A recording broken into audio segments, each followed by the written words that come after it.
بسم الله الرحمن الرحيم اللهم صل وسلم على نبينا محمد ربي يسر ولا تعسر وتمم بالخير اللهم وفقنا لما تحب وترضى رب اشرح لي صدري ويسر لي أمري واحلل عقدة من لساني يفقه قولي اللهم فقهنا في الدين ربنا زدنا علما نافعا آمين يا رب العالمين۔ صحابہ کی فضیلت، پھر غزوہ تبوک، اور جان اور مال کس کا ہے؟ ڈیفینیٹلی اللہ سبحانہ وتعالیٰ کے لیے ہے۔ مشرکین کے لیے دعائے مغفرت ہوگی یا نہیں؟ منافقین کے جو عذر ہیں، پھر مؤمنین کی خصوصیات، پھر 3 صحابہ کے بارے میں جو ہے وہ تذکرہ ملے گا انشاءاللہ جن کی توبہ قبول ہوئی۔ پھر مسجد زرار کس نے بنائی؟ اور یہ جو 3 صحابی ہیں ان کے نام ہے قعب بن مالک، ہلال بن امیہ اور مرارہ بن ربیع، اور ان کا جو بائیکاٹ، پھر ان کی توبہ کی قبولیت کی جو بات کی جائے گی۔ سچوں کی صحبت، سچے لوگوں کی، صادقین کی صحبت اختیار کرنے کی بات ہے۔ علم دین کا حصول، نبی کریم صلی اللہ علیہ وسلم رحمۃ للعالمین ہیں، ان کی بات ہوگی۔ پھر آگے ہماری سورہ یونس شروع ہو جائے گی انشاءاللہ، اس میں عقائد، قرآن، رسالت، توحید، اور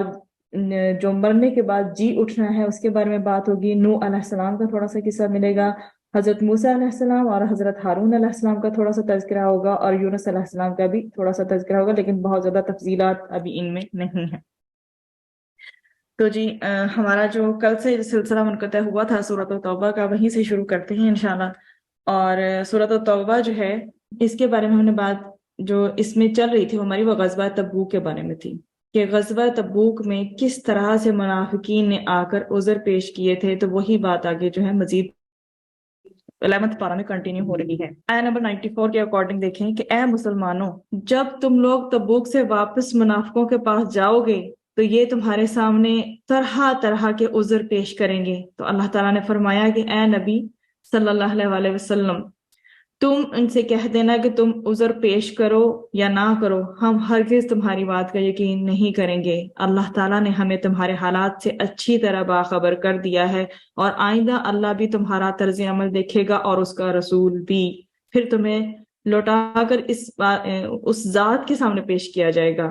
جس کو چھپی اور کھلی تمام باتوں کا علم ہے، پھر تمہیں بتائے گا کہ تم کیا کچھ کرتے رہے ہو۔ تو اللہ تعالیٰ فرما رہے ہیں کہ جب تم ان کے پاس واپس جاؤ گے تو یہ لوگ تمہارے سامنے اللہ کی قسمیں کھائیں گے۔ تو اللہ نے نبی کریم صلی اللہ علیہ وسلم فرمایا لہٰذا تم بھی ان سے درگزر کر لینا، یعنی ان کی بات کو نظر انداز کر دینا،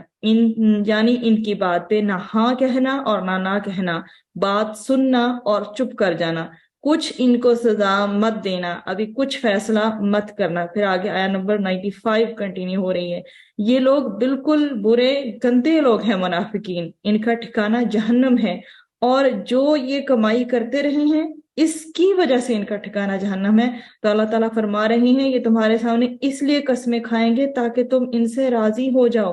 حالانکہ اگر آپ ان سے راضی ہو بھی گئے تو اللہ تعالیٰ ایسے نافرمان لوگوں سے راضی نہیں ہوتا۔ تو اللہ تعالیٰ نے فرمایا کہ یہ تو مدینہ منورہ کے منافق تھے، اس کے علاوہ کچھ ارد گرد کے جو دیہات کے منافق تھے نا، ان کی بھی بات ہو رہی ہے کہ ان کے رد عمل کو جو ہے واضح کیا جا رہا ہے، ان کا جو طرز عمل ہے اس کو بھی واضح کیا جا رہا ہے۔ تو اللہ تعالیٰ نے فرمایا آیہ نمبر 97 کے اکارڈنگ کہ یہ والے جو دیہاتی منافق ہیں وہ کفر اور منافقت میں زیادہ سخت ہیں، اور دوسروں سے زیادہ اسی لائق ہیں کہ اس دین سے ناواقف رہیں جو اللہ نے اپنے رسول پر اتارا ہے۔ اور اللہ تعالیٰ کا علم جو ہے نا، اللہ تعالیٰ کا علم زیادہ وسیع ہے ان لوگوں سے، اللہ تعالیٰ جاننے والا ہے ہر چیز کا، اور وہ مالک ہے حکمت کا بھی۔ تو ان کے اندر جو نفاق والی باتیں بتائی جا رہی ہیں، دیہاتی منافقین کی بات ہو رہی ہے یہاں پر خاص طور پر۔ اللہ تعالیٰ فرما رہے ہیں کیونکہ انہوں نے دین کا علم حاصل ہی نہیں کیا، ان احکامات کو جو اللہ تعالیٰ نے اتارے ہیں مسلمانوں کے لیے، یا دین اسلام کی جو روشنی ہے اس کو فالو کرنے کی کوشش ہی نہیں کی، تو اس طرح وہ لوگ اللہ تعالیٰ سے اور بھی زیادہ دور ہو گئے۔ یہ ان کا ذکر کیا جا رہا ہے جو کہ دیہاتی منافق تھے۔ آگے پھر آیہ نمبر 100 کی روشنی میں دیکھیے ذرا کہ یہ بہت دس از ریئلی این امپورٹنٹ آیا، صحابہ کرام کی فضیلت اس میں بیان کی گئی ہے اور بہت ہی اہم آیات ہے، اور اس میں آپ کو قرآن میں جگہ جگہ پہ ایسی آیات ملیں گی۔ تو اللہ تعالیٰ نے کیا فرمایا کہ یہ مہاجرین اور انصار میں سے جو لوگ پہلے ایمان لائے اور جنہوں نے نیکی کے ساتھ ان کی پیروی کی یا اتباع کی، اللہ ان سب صحابہ سے راضی اور وہ صحابہ اللہ سے راضی۔ اللہ تعالیٰ نے ان صحابہ کے لیے ایسے باغات تیار کر کے رکھے ہیں جن کے نیچے نہریں بہتی ہیں، جن میں وہ ہمیشہ ہمیشہ رہیں گے۔ یقیناً یہی بڑی اور زبردست کامیابی ہے۔ تو اللہ سبحانہ وتعالیٰ نے یہ جو ہے سٹیمپ لگا دی ہے قرآن میں صحابہ کے لیے کہ سارے کے سارے صحابہ جنتی ہیں، اللہ ان سے راضی ہے، وہ سب اللہ سے راضی ہیں، اور جو اللہ سبحانہ وتعالیٰ نے ان کو دیا ہے، مطلب جو جتنے بھی صحابہ ہیں ہمارے سامنے، سارے کے سارے صحابہ جو ہیں وہ قابل احترام ہیں اور قابل محبت ہیں۔ ان کی زندگی میں ان کے ساتھ جو بھی انسیڈنٹ پیش آئے، جو بھی واقعات پیش آئے، وہ ان کی زندگی میں ایسے واقعات پیش آنے تھے۔ کیونکہ اٹس اے لیسن فار اس، تاکہ ہم سیکھ سکیں، ان کے ذریعے ہم تک دین پہنچا، کیونکہ صحابہ کو اللہ تعالیٰ نے ہم تک دین پہنچانے کا سورس بنایا ہے، ذریعہ بنایا ہے۔ تو یہ بہت اہم ہے۔ تو کسی بھی صحابی کے لیے کسی بھی قسم کے نازیبا الفاظ استعمال کرنا کیا ہے؟ ایک شدید فسق کی نشانی ہے۔ فسق کہتے ہیں نافرمانی کو، اور یہ تو شدید قسم کا جو ہے وہ فسق ہے۔ تو اس کے اندر یہ بھی اشارہ مل رہا ہے کہ جو بھی پیروی کرے گا صحابہ کی اچھے کام کرنے کے حوالے سے، تو اللہ تعالیٰ اس سے بھی راضی ہیں۔ تو یہ ایک پوائنٹ اپنے ذہن میں بٹھا لیجیے کہ جہاں پر ہم اللہ سبحانہ وتعالیٰ کی ذات کو وحدہ لا شریک مانتے ہیں اور نبی کریم صلی اللہ علیہ وسلم کو آخری نبی مانتے ہیں، اسی طرح سے ہم جو ہیں جتنے بھی انبیاء ہیں ان کے اوپر ایمان لاتے ہیں۔ جو بھی ایلیمنٹس ہیں یا فیکٹرز ہیں ایمان بالغیب کے، ساتھ میں یہ یاد رکھیے ہمیشہ کہ نبی کریم صلی اللہ علیہ وسلم کے جو ساتھی جنہوں نے اپنی زندگی میں نبی کریم صلی اللہ علیہ وسلم سے یا تو ملاقات کی ہو ایمان کی حالت میں، وہ سب صحابی ہیں، اور ہمارے لیے وہ سب قابل احترام ہیں، قابل محبت ہیں، کیونکہ ان کا جو مرتبہ ہے ہم سوچ بھی نہیں سکتے۔ اب یہ دیکھیں کہ اللہ تعالیٰ ان سے راضی اور اللہ ان سے راضی ہیں اور وہ اللہ سے راضی ہیں۔ اللہ سبحانہ وتعالیٰ ہمیں بھی ان کے قدموں پہ چلنے والا بنائے۔ پھر آگے غزوہ تبوک کی بات شروع ہو جاتی ہے۔ ویسے تو سارے کے سارے صحابہ جو غزوہ تبوک پہ چلے گئے، لیکن کچھ ایسے تھے جو مریض تھے، جو بیمار تھے، جن کے پاس واقعی میں عذر تھا، وہ نہیں جا سکتے تھے، یا پھر کچھ ایسے تھے جن کے پاس وسائل ہی نہیں تھے تو وہ جا نہیں سکتے تھے۔ تو اللہ تعالیٰ نے اسی صورت میں اندر آگے جا کے جو ہے وہ ذکر فرمایا ہے کہ کچھ صحابہ آئے تھے اور وہ بہت غریب تھے، تو انہوں نے نبی کریم صلی اللہ علیہ وسلم سے فرمایا، یا رسول اللہ، ہم جانا چاہتے ہیں آپ کے ساتھ، ہمارے پاس سواری نہیں ہے، تو ہم کیسے جائیں؟ تو آپ صلی اللہ علیہ وسلم نے آگے سے انہیں کہا کہ میں اس بارے میں کچھ نہیں کر سکتا، کیونکہ انہوں نے آگے سے ریکویسٹ کی تھی کہ ہماری سواریوں کا بندوبست کروا دیا جائے۔ تو کیا ہوا، جب نبی کریم صلی اللہ علیہ وسلم نے فرمایا کہ وہ ان کے لیے سواریاں جو ہیں ان کا بندوبست نہیں کر سکتے، تو وہ روتے ہوئے واپس چلے گئے۔ تو اللہ سبحانہ وتعالیٰ نے ذکر فرمایا ان کا کہ وہ روتے ہوئے واپس گئے۔ تو وہ تو سب ایکسیپشنل کیسز تھے کہ وہ سب ایکسیپشنز میں آتے تھے۔ تو 10 صحابہ ایسے تھے جو اس لیے نہیں گئے کہ وہ سمجھ رہے تھے اچھا ہم ابھی جاتے ہیں، جیسے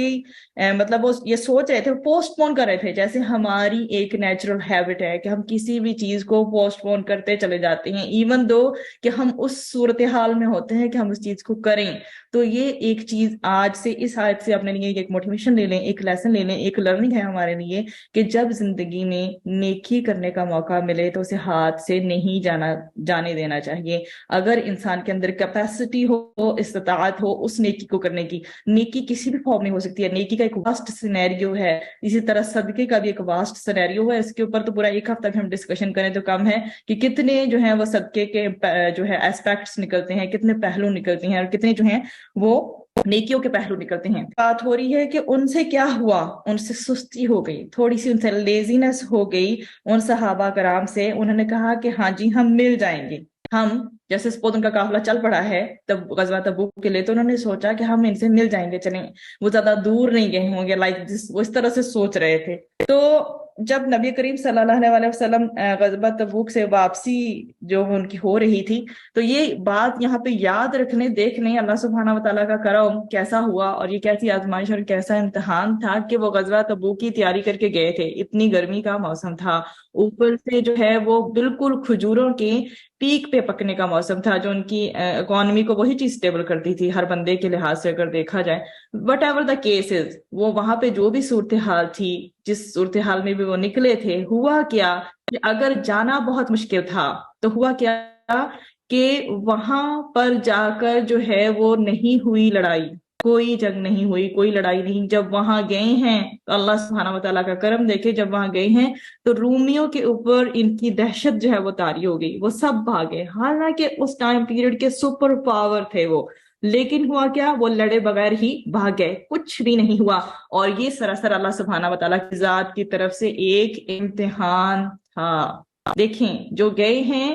تو ان کو فائدہ ہی ہوا نا۔ اللہ سبحانہ وتعالیٰ نے فرمایا یہ جو منافقین بھی پیچھے رہ گئے، یہ وہاں جا کر کیا کرتے، تمہاری صفوں میں گھس جاتے، طرح طرح سے تمہارا جو ڈی مورلائز کرتے تمہیں، لیکن وہ نہیں جا سکے۔ تو جو گئے ہیں دیکھیں اللہ سبحانہ وتعالیٰ کا کرم کہ وہاں پہ جو ہے وہ لڑائی نہیں ہوئی۔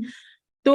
10 میں سے 7 صحابہ نے جو معافی مانگی ان کا بھی واقعہ ذکر ہوگا انشاءاللہ۔ تو یہاں پر اللہ تعالیٰ فرما رہے ہیں کچھ لوگوں نے وہ ہیں جنہوں نے اپنی کوتاہیوں کا اعتراف کر لیا، جملے عمل کیے، کچھ نیک کام کیے اور کچھ برے کام کیے۔ اللہ تعالیٰ نے فرمایا امید ہے اللہ ان کی توبہ قبول کر لے گا، بے شک اللہ سبحانہ و تعالیٰ بہت بخشنے والا اور مہربان ہے۔ اسی کے لیے اللہ تعالیٰ نے صحابہ کی توبہ کی قبولیت کا اعلان کر دیا، اور اللہ تعالیٰ نے نبی کریم صلی اللہ علیہ وسلم کو فرمایا ان کی توبہ قبول ہو چکی ہے، آپ بھی ان کو معاف کر دیں اور ان کے اموال میں سے صدقہ لے لیں، جس کے ذریعے سے آپ ان کو پاک کر دیں گے، اور ان کے اندر جو غلطی کی نجاست آ گئی ہے اس نجاست کو ان کا صدقہ لے کر ان کو پاک کر دیں۔ کبھی بھی ہم سے زندگی میں جب خطا ہو تو یہ یاد رکھیں کہ فوراً یہ حدیث ہے باقاعدہ، جب بھی آپ سے کوئی غلطی ہو جائے، جب بھی کوئی خطا ہو جائے، کوئی گناہ ہو جائے، کیونکہ ہم بندے ہیں، ہم خطا کے پتلے ہیں، تو کیا کریں اس کے بعد کسی اچھائی کو لے آئیں، تو ہوگا کیا، اس گناہ کا، اس غلطی کا، اس مسٹیک کا امپیکٹ کم ہو جائے گا اس ایک اچھے اور نیک عمل کی وجہ سے۔ ہمیشہ زندگی میں یہ رولنگ اپنے ساتھ رکھ لیں۔ میری اور آپ کے لیے بہت بڑی موٹیویشن ہے اس بات میں کہ اللہ سبحانہ و تعالیٰ نے ہمیں گائیڈنس دی ہے کہ بینگ اے ہیومن، ہم سے غلطیاں ہوں گی لیکن ہم نے کیا نہیں ہونا، مایوس نہیں ہونا۔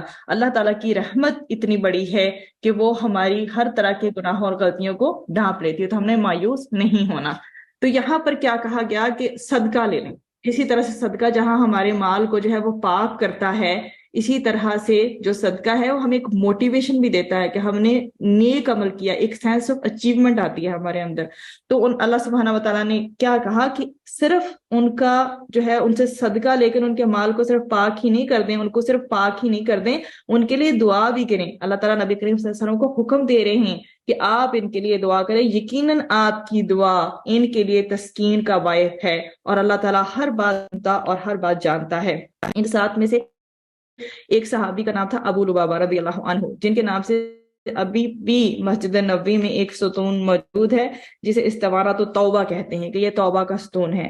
تو سیدنا ابو لبابہ رضی اللہ تعالیٰ عنہ نے اپنے آپ کو باندھا تھا اس ستون سے۔ تو اس کے بارے میں 2 روایات ہمیں ملتی ہیں، ایک یہ کہ تبوک کے موقع پر انہوں نے ایسا کیا تھا، اور ایک بات یہ ملتی ہے کہ انہوں نے بنو قریظہ جس قبیلے سے یہ تھے ان پر ایک دفعہ نبی کریم صلی اللہ علیہ وسلم کا حملے کا ارادہ تھا۔ تو چونکہ یہ وہاں ان کی رشتہ داریاں موجود تھیں تو انہوں نے جا کر اشارتاً ان کو بتا دیا تھا کہ نبی کریم صلی اللہ علیہ وسلم کی طرف سے حملہ ہونے والا ہے، تو ایک طرح سے یہ بات لیک آؤٹ کی تھی۔ تو انہیں اس چیز پہ بھی بہت رنج تھا کہ ان سے یہ کیا ہو گیا۔ تو جب ان کو اپنی غلطی کا احساس ہو گیا تو انہوں نے اپنے آپ کو جا کر ستون سے باندھ دیا۔ تو دونوں روایات ملتی ہیں ہمیں۔ حضرت حافظ جو ہیں ابن جریر رحمۃ اللہ علیہ نے اس کو ترجیح دی ہے کہ غزوہ تبوک سے ریلیٹڈ واقعہ ہے جس کی وجہ سے انہوں نے ایسا کیا تھا۔ اس میں ہمارے لیے جو ہے اللہ سبحانہ و تعالیٰ نے سولوشن دیا ہے، آگے غور کیجئے کہ اس چیز میں، اس آیت میں واضح کس چیز کو کیا گیا کہ اگر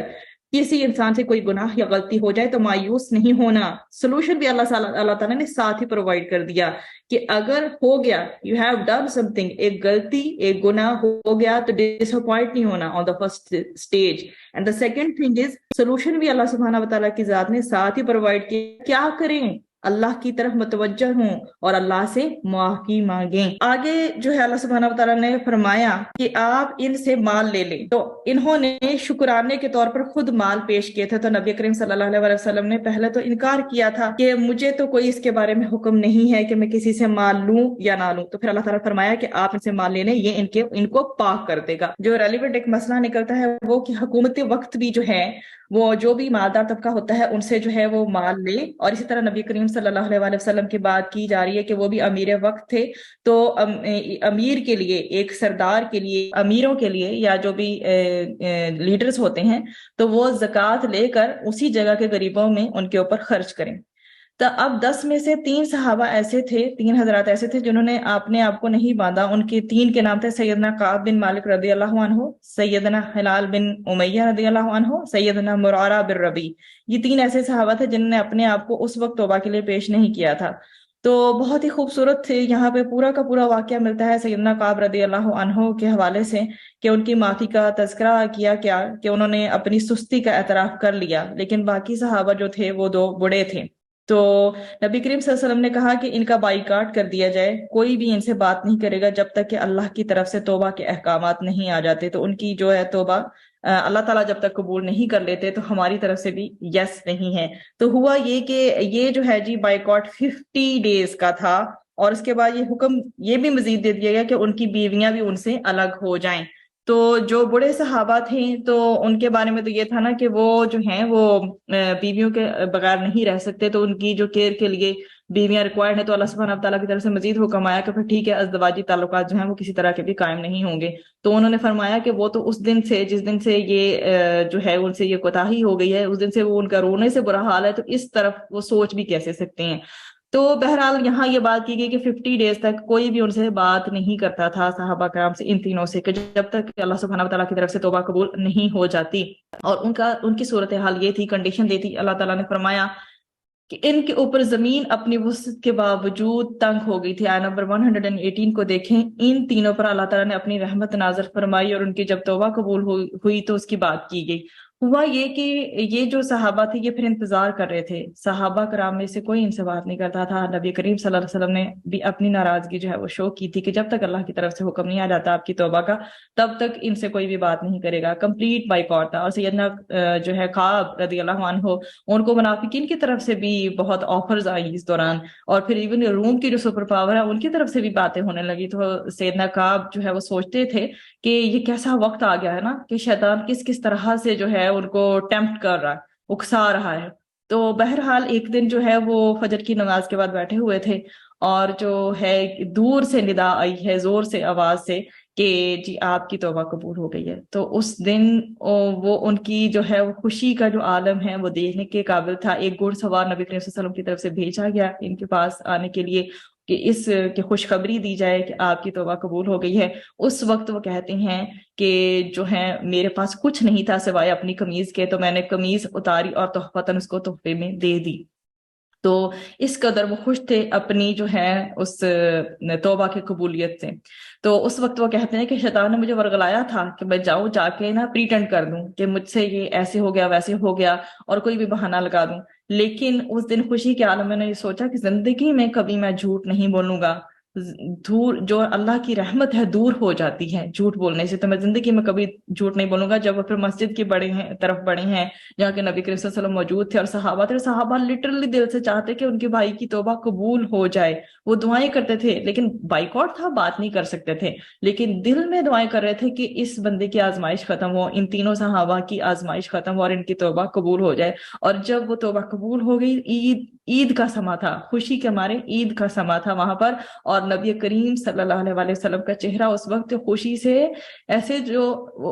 چمک رہا تھا۔ تو بہت ہی یہ خوبصورت یہ واقعہ ہے۔ بات یہ ہے کہ ان صحابہ کرام نے یہ ریئلائز کر لیا تھا کہ ان کی زمین اپنی ساری وسعتوں کے باوجود ان پہ تنگ ہو گئی ہے، اور ان کو کہیں پر بھی پناہ نہیں مل سکتے اللہ سبحانہ وتعالیٰ کی۔ انہوں نے سمجھ لیا اللہ کی پکڑ سے، خود اسی کی پناہ میں آئے بغیر کہیں نہیں مل سکتی، تو اللہ کی جو پکڑ ہے اللہ ہی کے پاس جانا ہوگا توبہ کرنے کے لیے۔ تو اللہ تعالیٰ نے ان پر رحم فرمایا کہ آئندہ اللہ سے ہی رجوع کیا کریں۔ تو اللہ کی طرف سے بالآخر ان کی توبہ کی جو آیات ہیں وہ یہاں پر نازل ہوئیں، اور جو خوشی کے جو لمحات ہیں وہ بہت ہی خوبصورت طریقے سے ایلیبوریٹ کیے گئے ہیں۔ اور سورۃ التوبہ سچ مچ میں انسان سے توبہ کروا دیتی ہے اگر اسے واقعی انسان صدق کے دل سے پڑھے تو، پوری فہم اور سمجھ کے ساتھ۔ آگے جی بات آ رہی ہے مسجد ضرار کی، تو اس کے جو پس منظر میں ایک یہ بات ہے کہ ایک بہت جو بڑی خطرناک یہ سازش کی گئی تھی۔ ایک بندہ تھا مدینہ منورہ میں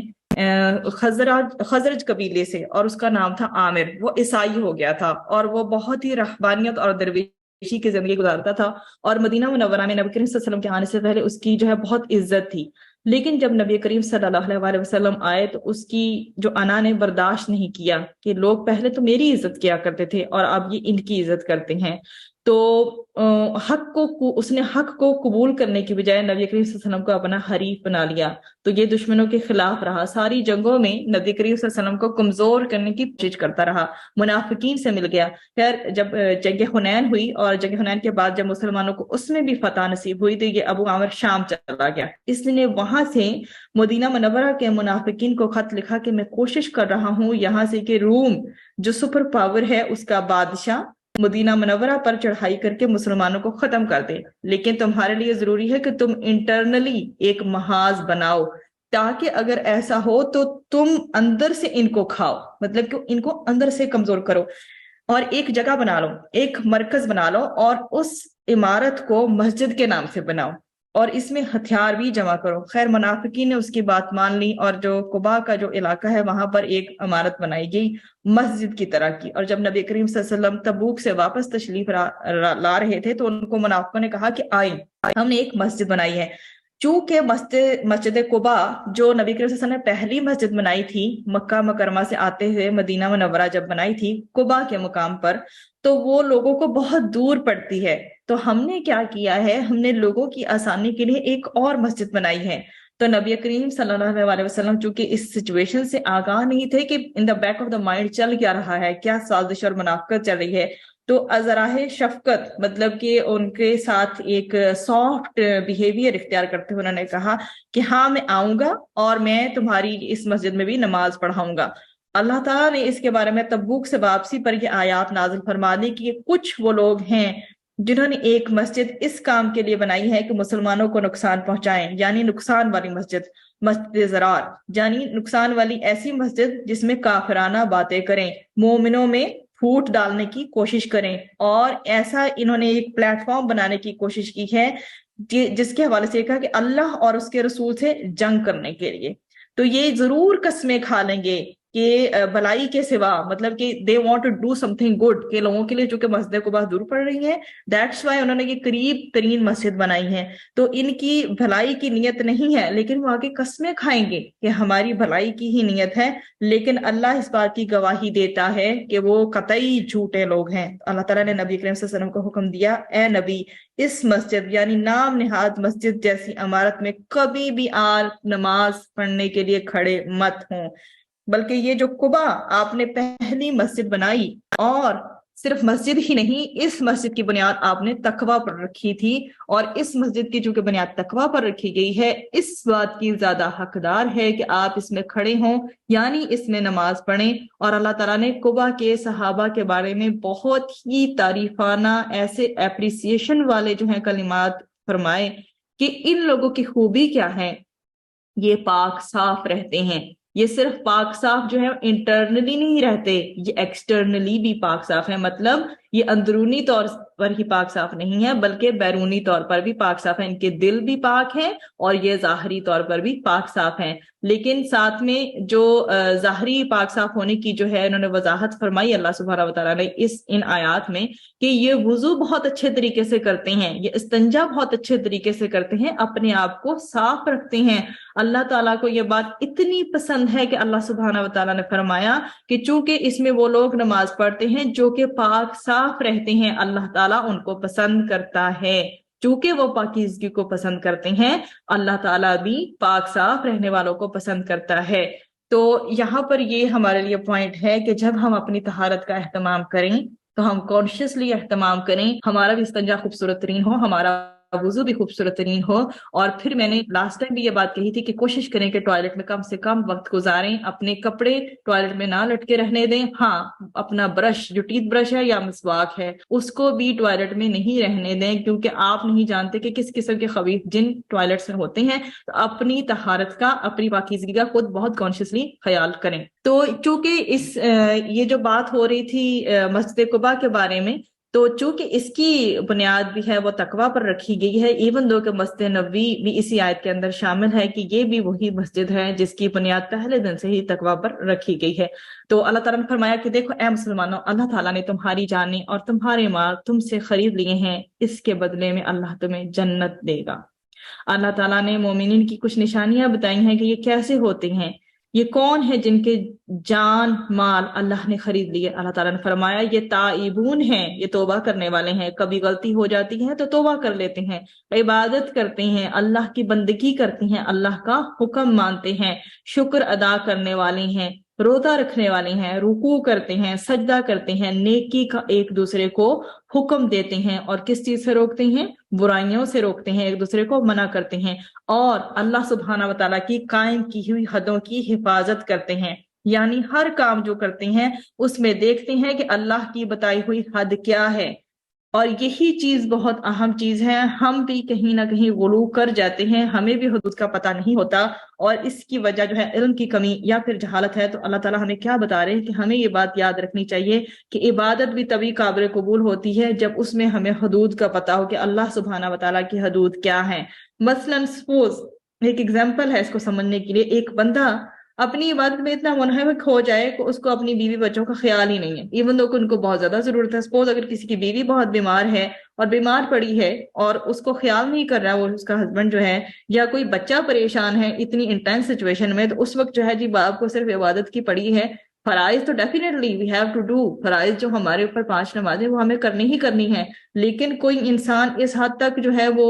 جو غلو کر لے، آگے بڑھنا شروع کر دے کہ جو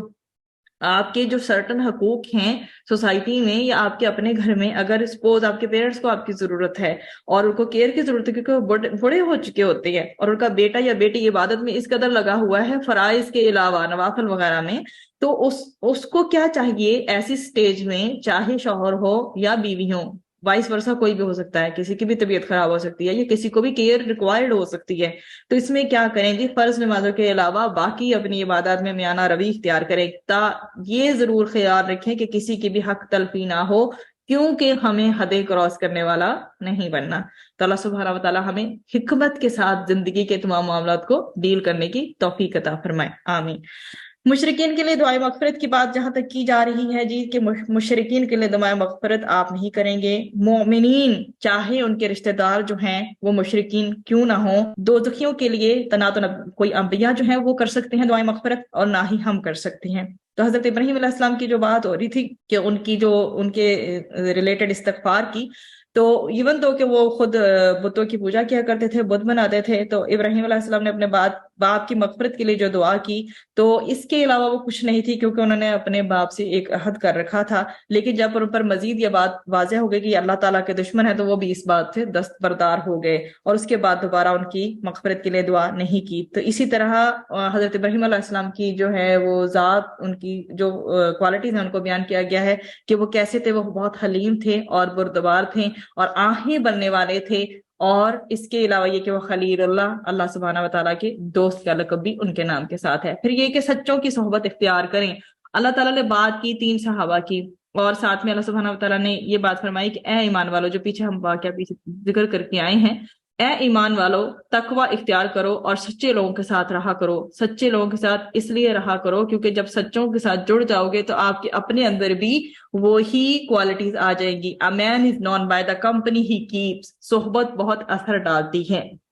اور جب انسان آخرت میں چلا جائے گا اس وقت جا کے وہ کہے گا کہ ہائے افسوس کہ میں نے جو ہے وہ اچھی صحبت اختیار کی ہوتی تو آج بھی میں اچھوں کے ساتھ ہی ہوتا. تو اس میں اللہ سبحانہ و تعالیٰ کیا فرما رہے ہیں کہ انہی صحابہ کا آگے ذکر چل کے آ رہا تھا کہ منافقین کے ساتھ اگر تم نہ رہتے تو تمہارے اوپر یہ حالات نہ آتے. تو کیا کرو اے ایمان والو، تقوی اختیار کرو.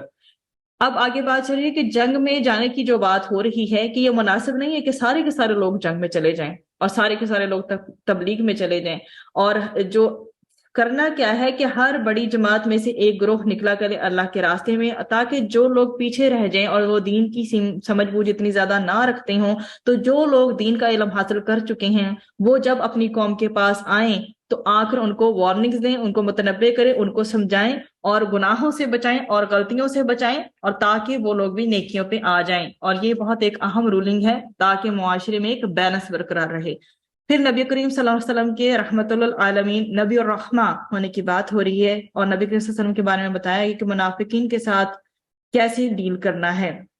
اور کس قدر انہوں نے رحمت کے ساتھ ڈیل کیا تھا۔ اور جن صحابہ کی توبہ قبول نہیں ہو رہی تھی، نبی کریم صلی اللہ علیہ وسلم کے دل پر اتنا بوجھ تھا اور وہ چاہتے تھے کہ ان کی توبہ قبول ہو۔ اللہ تعالیٰ جو ہے نبی کریم صلی اللہ علیہ وسلم کے بارے میں بتا رہے ہیں کہ لوگوں جان لو تمہارے پاس ایک رسول آیا ہے جو تم ہی میں سے ہے، جس کو تمہاری تکلیف بہت گراں گزرتی ہے، جسے ہر وقت تمہاری بھلائی کی دھن لگی ہوئی ہے، جو مومنین کے لیے نہایت رعوف ہے، نہایت رحیم ہے، نہایت شفیق ہے، وہ رسول تمہارے لیے بہت مہربان ہے۔ ہاں، وارننگ آگے دی گئی، پھر بھی اگر یہ لوگ منہ موڑیں، اے رسول ان سے کہہ دو اللہ میرے لیے کافی ہے، اس کے سوا کوئی معبود نہیں، اسی پر میں نے بھروسہ کیا اور وہی عرش عظیم کا جو ہے وہ مالک ہے۔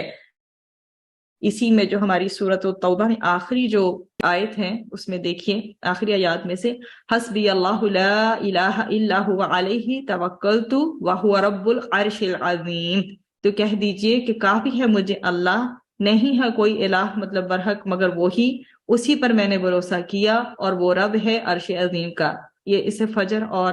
جو ہے مغرب کے بعد پڑھنے کا اہتمام کرنا چاہیے، جہاں تک مجھے یاد ہے اس کی کاؤنٹ 7 ٹائمز ضرور پڑھنا چاہیے۔ آگے حضرت جو ہے وہ سورہ یونس جو ہے وہ شروع ہو رہی ہے۔ ہم بتا چکے ہیں کہ ان سورج کو جو اسلوب ہے وہ توحید، رسالت اور آخرت ہے، مرنے کے بعد زندہ ہونا، عقائد وغیرہ کی ان میں بات کی ہے۔ پھر انبیاء کرام کا جو ہے وہ قصہ بتایا گیا ہے۔ تو قرآن مجید کے محکم دلائل ہیں اس صورت میں، اور اس میں منکرین جو ہیں، منکرین رسالت، منکرین آخرت اور منکرین توحید اور مشرکین مکہ پر اتمام حجت کیا گیا، ان کے مطالبات اور اعتراضات کا جواب بھی اسی کے اندر ہے۔ آیات ہیں اس کی 109 اور یہ سورہ ہے مکی، اور ٹاپکس ہیں اس کے 8۔ تو پہلی جو 1 سے 2 آیات ہیں اس میں قرآن جو ہے وہ حکمت پر مبنی ہے، اور اہل ایمان کے لیے اس میں خوشخبریاں ہی خوشخبریاں ہیں۔ پھر آیا نمبر 2 سے لے کر 20 تک قریش کے مشرکین اور منکرین آخرت سے مجادلہ اور دفاع قرآن کا تذکرہ ہے۔ پھر تیسرا اس کا ٹاپک ہے آیا نمبر 21 سے 46 تک کہ قریش کی دنیا اور مادہ پرست قیادت سے جو مجادلہ اور دفاع قرآن کی بات ہے۔ پھر آگے 47 سے 58 تک قریش کے منکرین رسالت اور منکرین قیامت سے مجادلہ اور دفاع قرآن ہے۔ 59 سے لے کے 70 تک جو ہے وہ قریش کے مشرکانہ عقائد اور خود ساختہ حلال و حرام کے قوانین کی بحث ہے۔ اور پھر آیت نمبر 71 سے لے کے 93 تک قریش کے مشرکین اور منکرین آخرت کے بارے میں جو ہے بات ہے، اور دفاع قرآن، ڈیفینس آف قرآن کی بات ہے۔ پھر 7 جو ہے ہمارے پاس ٹاپک ہے، اس کے اندر یہ کہ یہ قرآن جو ہے ہر قسم کے شک سے بالا تر ہے اور لوگوں کو توحید کے لیے مجبور نہیں کیا جا سکتا۔ اس میں یہ بھی ہمیں میسج ملتا ہے۔ اور جو ہمارا بالکل لاسٹ اس میں ٹاپک ہے، قرآن پر ایمان لانے، قرآن کی پیروی کرنے اور صبر و استقامت کا مظاہرہ کرنے کی جو ہمیں انسٹرکشن اس میں دی گئی ہیں۔ زمانہ نزول کے حساب سے اگر دیکھا جائے تو سورہ یونس رسول اللہ صلی اللہ علیہ وسلم کے قیام مکہ کے چوتھے اور آخری دور 11 تا 13 نبی کے وسط میں غالباً 12 نبی میں سورہ ہود کے ساتھ نازل ہوئی۔ تو جی بڑھتے ہیں سورہ یونس کی طرف، اور اس میں جو آیات ہے ساری حکمت سے بھری ہوئی ہیں، اور لوگوں کے لیے کیا تعجب کی بات ہے کہ ہم نے انہی میں سے ایک شخص پر وحی نازل کی تو کہ لوگوں کو اللہ کی خلاف ورزی سے ڈراؤ، اور جو لوگ اللہ پر ایمان لے آئیں ان کو خوشخبری دے دو، اور ان کے رب کے نزدیک ان کا صحیح معنی میں بڑا پایا یعنی بہت بڑا مرتبہ ہے۔ اور جب اس رسول نے لوگوں کو پیغام دیا تو لوگوں نے کہا یہ تو کھلا جادو ہے۔ تو آگے اللہ سبحانہ وتعالیٰ مزید توحید کو ایکسپلین کر رہے ہیں۔ اللہ وہی ہے جس نے سورج کو روشن بنایا اور اسے پرنور بنایا، صرف اسے روشن ہی بنایا، چاند کو بھی ساتھ اس کے پرنور بنایا، اور اس کے سفر کے لیے منزلیں مقرر کر دیں تاکہ تم سالوں کی گنتی اور مہینوں کا حساب معلوم کر سکو چاند اور سورج کے ذریعے۔ اللہ تعالیٰ یہ سب کچھ بغیر کسی صحیح مقصد کے اللہ سبحانہ و تعالیٰ نے پیدا نہیں کیا ہے، یعنی ان سب چیزوں کا ایک مقصد ہے۔ یہ نشانیاں ان لوگوں کے لیے اللہ تعالیٰ کھول کھول کر بیان کرتا ہے جو سمجھ رکھتے ہیں۔ حقیقت یہ ہے کہ رات دن کے آگے پیچھے آنے میں اور اللہ نے آسمانوں اور زمین میں جو کچھ پیدا کیا ہے ان میں لوگوں کے لیے بڑی بڑی نشانیاں ہیں۔ کن لوگوں کے لیے؟ جن کے اندر تقوی ہو، دل میں اللہ کا خوف ہو، جو گناہوں سے بچنے کی تڑپ رکھتے ہوں۔ پھر مرنے کے بعد جی اٹھنے کی بات ہے، اور جو لوگ ہم سے آخرت میں ملنے کی توقع نہیں رکھتے اور دنیا کی زندگی میں مگن اور اسی پر مطمئن ہو گئے اور جو ہماری نشانیوں سے غافل ہیں، ان کا ٹھکانہ اپنے کرتوتوں کی وجہ سے جہنم ہے۔ اللہ تعالیٰ نے فرمایا ایمان والے لوگ جنت میں جائیں گے، اور جب جنت میں داخل ہو رہے ہوں گے تو وہ کہیں گے یا اللہ آپ ہر عیب سے پاک ہیں۔ ایک دوسرے کے لیے وہ خیر مقدم کے الفاظ بولیں گے، گریٹ کریں گے ایک دوسرے کو، اور ان کی آخری پکار جب جنت میں پہنچ جائیں گے تو کہیں گے تمام تعریف اللہ ہی کی ہے جو سارے جہانوں کا پروردگار ہے۔ اللہ تعالیٰ فرماتے ہیں کہ جب انسان کو کوئی تکلیف پہنچتی ہے، ان آیات کی روشنی میں اپنے آپ کا ہم بھی تجزیہ کریں کہ ہم سب کیا کرتے ہیں۔ جب انسان کو کوئی تکلیف پہنچتی ہے تو وہ لیٹے بیٹھے کھڑے ہوئے ہر حالت میں ہمیں پکارتا ہے، اور جب ہم اس کی تکلیف دور کر دیتے ہیں، اللہ تعالیٰ کہتے ہیں جب میں نے اس کی تکلیف دور کر دی تو اس طرح چل کھڑا ہوتا ہے جیسے اپنے آپ کو پہنچنے والی تکلیف میں کبھی اس نے ہمیں پکارا ہی نہیں تھا۔ اللہ سبحانہ و تعالیٰ یہاں کیا فرماتے ہیں؟ جو لوگ حد سے گزر جاتے ہیں انہیں اپنے جو اعمال ہیں بہت خوشنما معلوم ہوتے ہیں۔ یہی بات اللہ تعالیٰ مزید فرمائے جا رہے ہیں کہ انسانوں کا حال یہ ہے کہ جب ان کو پہنچنے والی کسی تکلیف کے بعد ہم ان کو کسی رحمت کا مزہ چکھاتے ہیں تو ذرا سی دیر میں وہ ہماری نشانیوں کے بارے میں مکر شروع کر دیتے ہیں، چال بازی شروع کر دیتے ہیں۔ اللہ تعالیٰ نے فرمایا، مثال دی کہ خشکی میں یا سمندر میں کون سفر کراتا ہے تمہیں؟ اللہ تعالیٰ ہی تو ہے۔ اور جب کشتی میں تم سوار ہوتے ہو، کشتیاں تم لوگوں کو لے کر خوشگوار ہوا کے ساتھ پانی پہ چلتی ہیں، لوگ اس بات میں مگن ہو جاتے ہیں کہ اچانک ایک تیز آندھی آتی ہے اور ہر طرف سے ان کے اوپر موجیں اٹھنے لگتی ہیں اور یہ سمجھتے ہیں کہ ہر طرف سے گر گئے ہیں، یعنی کشتی اب ڈوبنے لگی ہے۔ اس وقت وہ خلوص کے ساتھ صرف اللہ پر اعتماد کرتے ہوئے اسی کو پکارتے ہیں اور کہتے ہیں یا اللہ اگر آپ نے ہمیں اس مصیبت سے نجات دے دی تو ہم ضرور بضرور شکر گزار بندوں میں شامل ہو جائیں گے۔ تو اللہ سبحانہ و تعالیٰ فرما رہے ہیں کہ جب اللہ ان کو نجات دے دیتے ہیں تو زیادہ دیر نہیں گزرتی اور یہ زمین میں پھر سے سرکشی کرنے لگتے ہیں۔ ان آیات کی روشنی میں ہم نے اپنا جو ہے وہ تجزیہ کرنا ہے، اپنا انالیسس کرنا ہے۔ اللہ تعالیٰ ہمیں یہ ساری چیزیں بتا رہی ہیں، بتانے کا مقصد یہ ہے کہ کہیں ہم تو غلطی پر نہیں ہیں، کہیں ایسا تو نہیں ہے کہ جب ہمارے اوپر یہ ایک انٹینس سچویشن آتی ہے، جب ہم کسی دکھ کرب مصیبت پریشانی میں ہوتے ہیں تو ہمارا بیہیویئر یہ ہوتا ہے ہم اللہ کی طرف جھک جاتے ہیں، لیکن جب وہ چلی جاتی ہے وہ چیز ہمارے اوپر سے، اللہ کے کرم سے وہ مشکل ٹل جاتی ہے، کیونکہ زندگی میں ہم اتار چڑھاؤ چلتے رہتے ہیں، زندگی ہمیشہ ایک طرح نہیں رہتی۔ تو جب وہ مصیبت ہم سے ٹل جاتی ہے، جب پریشانی ختم ہو جاتی ہے تو ہمارا کیا یہی طرز عمل تو نہیں ہے؟ اگر ہے تو اللہ تعالیٰ اسے امپروو کرنے کی توفیق عطا فرمائے، ہم ان لوگوں جیسے نہ بنیں۔ لیکن اگر ہمارا طرز عمل اچھا ہے تو اللہ تعالیٰ اس پہ ہمیں مزید استقامت دیں۔ تو یہاں پہ ہر ایک آیت پر رک کے جہاں پاسبلٹی ہے ہمارے لیے ہمیں اپنا تجزیہ کرنے کی ضرورت ہے۔ دنیا کی زندگی کے اللہ تعالیٰ مثال مزید دے رہے ہیں، آسمان سے پانی برسایا اللہ نے، زمین سے اگنے والی چیزیں بہت اگیں جس کو انسان بھی کھاتے ہیں جانور بھی کھاتے ہیں، یہاں تک کہ جب زمین نے اپنا زیور پہن لیا یعنی اس کھیتی کا اور خوشنما ہو گئی اور اس کے مالک سمجھنے لگتے ہیں کہ اب ہم پوری طرح اس کو قابو میں لے سکتے ہیں، تو کسی رات یا کسی دن کے وقت ہمارا حکم آیا اور اس پر کوئی گرفت آ جائے تو ہم نے اس کٹی ہوئی کھیتی کو بالکل پلین کر دیا، اس طرح تبدیل کر دیا جیسے کہ وہ کھیتی تھی ہی نہیں۔ تو اللہ تعالیٰ اس کی مثال دے رہے ہیں کہ ہماری زندگی کی مثال بھی ایسی ہی ہے۔ جن لوگوں نے اچھے کام کیے بہترین حالت انہی کے لیے ہے، اور اس سے بڑھ کر کچھ اور بھی ملے گا، جنت بھی ملے گی اور کچھ اور بھی۔ اللہ سبحانہ و تعالیٰ نے اس چیز کو چھپا کے رکھا، بتایا نہیں، لیکن اللہ سبحانہ و تعالیٰ جو ہے وہ بہترین عطا کرنے والا ہے۔ اور ایک اور حدیث کے مطابق ہمیں اس کا تذکرہ ملتا ہے کہ قیامت کے دن اللہ تعالیٰ کا دیدار ہوگا، نیز ان چہروں پہ کبھی سیاہی نہیں چھائے گی اور نہ ذلت آئے گی، وہ جنت میں رہنے والے ہیں اور ہمیشہ رہیں گے، اور رہے وہ لوگ جنہوں نے برائیاں کمائی دنیا میں، ان کی برائی کا بدلہ اسی جیسا برا ہوگا، ان پر ذلت چھائی ہوئی ہوگی، اللہ کے عذاب سے انہیں کوئی نہیں بچا سکتا۔ اللہ تعالیٰ ہمیں ان میں سے نہ بنائے۔ پھر اللہ تعالیٰ نے آگے توحید کے مزید دلائل دی۔ اللہ تعالیٰ نے فرمایا قرآن ایسا نہیں ہے کہ اسے کسی نے اپنی طرف سے گھڑ لیا ہو۔ اب قرآن کی کوالٹیز بتائی جا رہی ہیں، اور اللہ تعالیٰ نے نہ اتارا ہو، ڈیفینیٹلی اسے اللہ تعالیٰ نے یہ کلام نبی کریم صلی اللہ علیہ وسلم کے قلب مبارک پہ نازل کیا ہے، اور اللہ تعالیٰ نے ہی اتارا ہے، بلکہ یہ ان باتوں کی بھی تصدیق کرتا ہے جو اس سے پہلے آ چکی ہیں، جتنی بھی پریویس بکس ہیں، جتنی بھی پچھلی کتابیں ہیں، اللہ تعالیٰ نے یہ جو باتیں ہیں لوح محفوظ میں لکھ رکھی ہیں، اور یہ اللہ سبحانہ و تعالیٰ یہاں پر اسی کی تفصیل بتا رہے ہیں۔ اس میں ذرا سے بھی شک کی گنجائش نہیں ہے، یہ اس ذات کی طرف سے ہے جو تمام جہانوں کی پرورش کرنے والا ہے۔ اور پھر کہتے ہیں کہ اگر یہ لوگ کہتے ہیں کہ پیغمبر نے اسے اپنی طرف سے گڑھ لیا ہے، تو اللہ تعالیٰ پھر ایک دفعہ دوبارہ ان کو چیلنج کرتے ہیں کہ اگر یہ بات ہے تو پھر کہتے ہیں کہ تم بھی اس جیسی ایک صورت گھڑ کے لے آؤ، اور اس کام کو کرنے کے لیے اللہ کی مدد نہیں حاصل کرو، بلکہ جس کو اللہ کے سوا چاہو اپنا مددگار بنا لو اگر سچے ہو تو۔ اور وہ اپنی فصاحت و بلاغت اور عربی زبان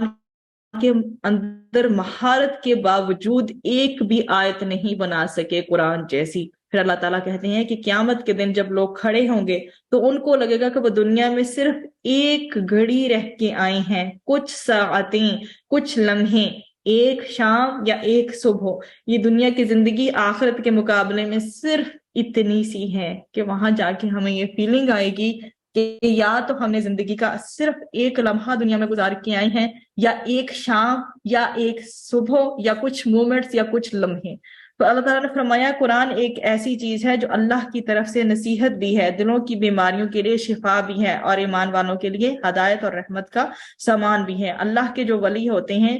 وہ کیسے لوگ ہوتے ہیں؟ نہ ان کے اوپر کوئی خوف ہوگا، نہ ان کے اوپر کوئی غم ہوگا۔ کون ہے اللہ کے ولی؟ ولی کہتے ہیں دوست کو۔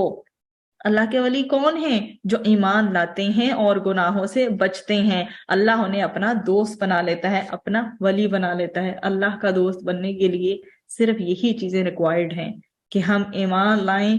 یقین محکم کے ساتھ اور اس پہ چلیں اور گناہوں سے بچیں۔ پھر نوح علیہ السلام کی بات آ جاتی ہے۔ حضرت نوح علیہ السلام کا قصہ اور حضرت موسیٰ علیہ السلام کا اور حضرت یونس علیہ السلام کا بہت ہی مختصراً یہاں پہ آیا ہے۔ نوح علیہ السلام کو ان کی قوم نے جھٹلایا، حالانکہ انہوں نے 950 سال ان کے اندر تبلیغ کی، اس کے باوجود وہ نہیں مانے۔ اللہ تعالیٰ نے کیا فرمایا کہ ایک کشتی بناؤ۔ حضرت نوح علیہ السلام سے فرمایا کہ ایک کشتی بناؤ سمندری جہاز کی طرح کی، اس میں داخل ہو جاؤ۔ پھر اللہ تعالیٰ نے طوفان بھیج دیا، اس کی تفصیل ابھی یہاں پر نہیں ہے، لیکن اللہ سبحانہ و تعالیٰ فرماتے ہیں کہ ہم نے ان سب کو بچا لیا جو اس کشتی کے اندر تھے، اور باقی سارے ڈوب گئے۔ پھر موسیٰ علیہ السلام کا قصہ اس میں جو ہے وہ اس کا تذکرہ کیا گیا۔ اللہ تعالیٰ نے فرمایا بنو اسرائیل کو سمندر ہم نے پار کروایا، اور فرعون اور اس کا لشکر جو تھا وہ ڈوب گیا۔ اور جب ڈوبنے لگا تو فرعون اس وقت اس کے جو ہے وہ پردے ہٹ گئے، غیب کے سارے پردے اس کے ہٹ گئے، اور وہ کہتا ہے اس وقت کہ میں مان گیا، اور جس خدا پر بنو اسرائیل ایمان لائے ہیں اس کے سوا کوئی معبود نہیں، میں بھی مسلمان ہوتا ہوں۔ تو اللہ سبحانہ و تعالیٰ نے فرمایا اب ایمان لاتے ہو؟ پہلے تو سرکشی کی ہے، نافرمانی اتنی زیادہ کی ہے، اور اب جو ہے ایمان لاتے ہو؟ پہلے کس قدر فساد مچاتے رہے تھے تم دنیا میں۔ تو اللہ تعالیٰ نے کہا وہ اس وقت جب کہ ملک الموت نظر آ جائے، اس وقت ایمان جو ہے وہ قابل قبول نہیں ہے۔ اللہ تعالیٰ نے ایک اور بات فرمائی کہ میں تمہارے جسم کو بچا لوں گا تاکہ تم اپنے بعد کے لوگوں کے لیے عبرت کا نشان بن جاؤ۔ اور مؤخرین کی ریسرچ اس کے بارے میں یہی کہتی ہے کہ مصر، ایجپٹ کے عجائب گھر میں اگر جائیں تو وہاں ایک فرعون کی لاش پڑی ہوئی ہے، یا تو اس کا نام انفتاح ہے غالباً، یا پھر رامسیس اس کو کہتے ہیں، سیکنڈ ہے یا third, not sure about this, لیکن ان کی تحقیق کے مطابق جو انہوں نے انویسٹیگیشن کی ہے کہ وہ جو لاش پڑی ہوئی ہے وہ وہی تھا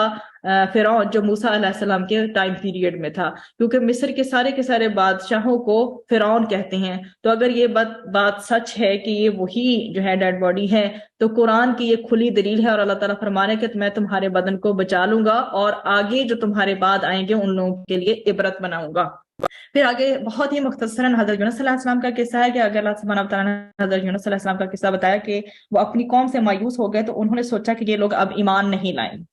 تو اب عذاب آنے ہی والا ہے. وہ بہت ہی ڈس اپوائنٹ ہو کر ان کے بیچ میں سے نکل گئے. پیچھے کیا ہوا کہ ان کی قوم کو اس بات کی سمجھ آ گئی کہ جو وہ ہمیں وارننگز دے رہے تھے یا اللہ کا پیغام پہنچا رہے تھے، تو ان کا جو ہے وہ شرح صدر ہو گیا، ان کو یہ بات سمجھ آ گئی. تو وہ سب نکلے، سب کے سب ان کی جو قوم کے لوگ تھے انہوں نے توبہ کی، اللہ تعالیٰ نے ان کی توبہ قبول کر لی. اللہ تعالیٰ نے ان کے بارے میں یہ ذکر فرمایا کہ بھلا کوئی بستی ایسی کیوں نہ ہوئی کہ ایسے وقت میں ایمان لاتی جب اس کا ایمان اسے فائدہ پہنچا سکتا تھا. تو البتہ یونس علیہ السلام کی قوم کے لوگ ایسے تھے، جب ایمان لے آئے تو ہم نے انہیں دنیا کی زندگی میں بھی عذاب کی رسوائی سے بچا لیا اور ان کے ایک مدت تک زندگی کا لطف بھی دیا. تو اب جو ہے آگے حضرت یونس علیہ السلام کی بات ہے کہ وہ ایک کشتی میں بیٹھ گئے، کشتی میں طوفان آیا تو لوگوں نے کہا کشتی بھاری ہو گئی ہے تو کسی کو کودنا پڑے گا. تو جب انہوں نے وہاں قرہ نکالا اس کا، تو سیدنا یونس علیہ السلام کا نام نکلا اور ان کو انہوں نے پھینک دیا. پھر ان کو مچھلی نے نگل لیا، اور مچھلی نے نگلا تو وہاں جا کر انہوں نے اللہ تعالیٰ سے معافی مانگی اور اللہ تعالیٰ نے بالآخر ان کو مچھلی کے پیٹ سے